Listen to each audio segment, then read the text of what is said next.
मी विशाखा. सायंकाळी भाजीपाला खरेदी करून आम्ही माशूला 26 जानेवारीची खरेदी करायला शिवाजी चौकमध्ये आले. थोडी बहुत खरेदी केले आणि शिवाजी चौकसमोर दूध डब्बा म्हणून एक नवीनच काही खायला प्रकार होता. तर ते खायचा विचार आला.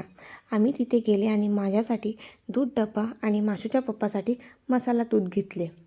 दूध डब्बा खायला बरं होता.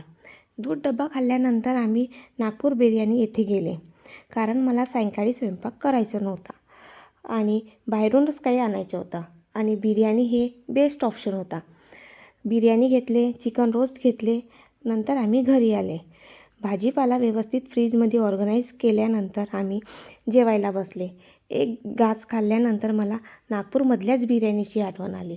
बिर्याणी खरं खूपच टेस्टी होती आणि सेम नागपूरचीच टेस्ट देत होती. बिर्याणी आम्ही दोघांनी फिनिश केले आणि आजचा व्लॉग माझा इथेच संपला. बाय.